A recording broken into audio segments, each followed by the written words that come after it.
Isang mapagpalang araw po ng Biyernes sa inyong lahat, mga minamahal na kapatid.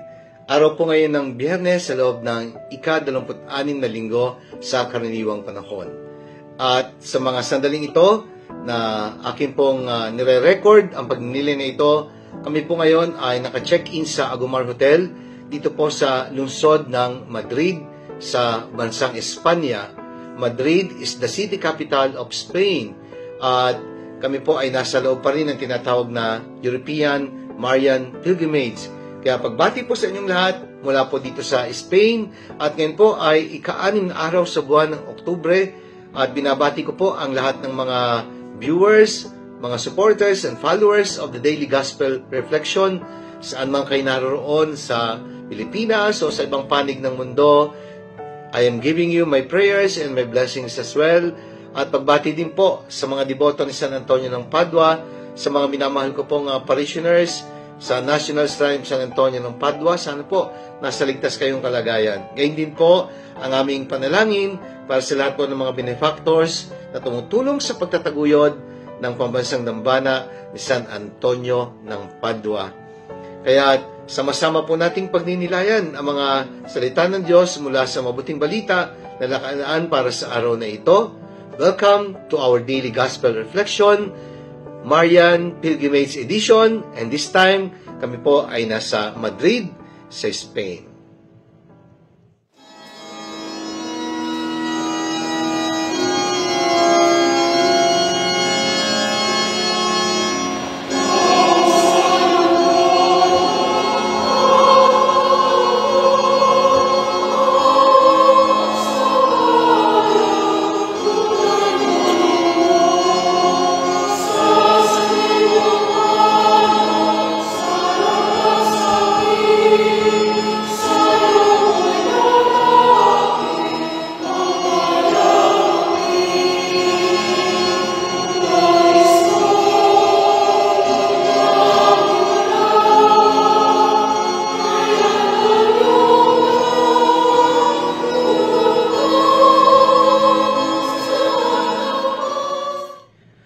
Mga minamahal kong kapatid, ngayon pong araw ng Biyernes sa loob ng ika-26 na linggo sa karaniwang panahon, mula po dito sa Madrid, sa Espanya, pagninilayan po natin ang pagbasa ng mabuting balita ayon kay San Lucas.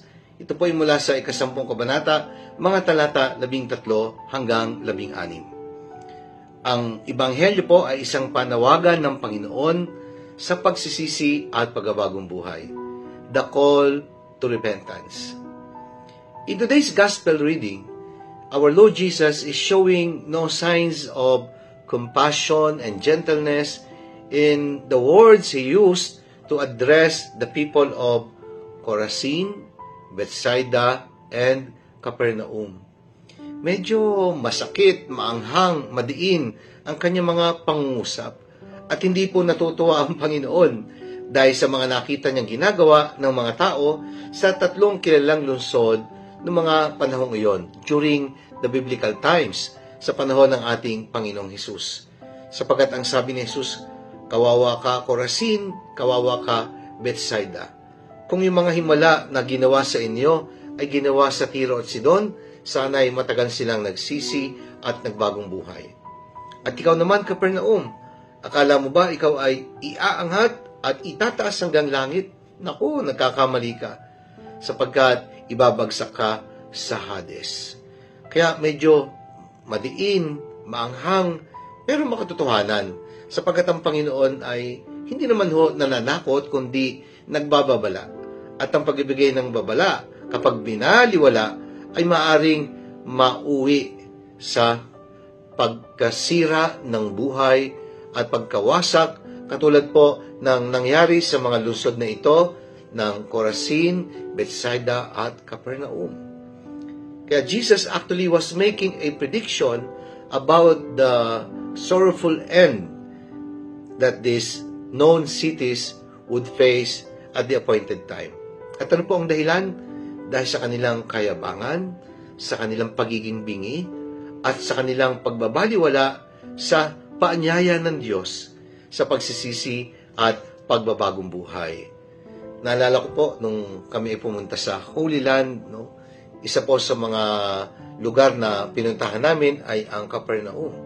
The first time I went to Capernaum bilang part po ng pilgrimage, wala naman talagang ibang magandang makikita doon.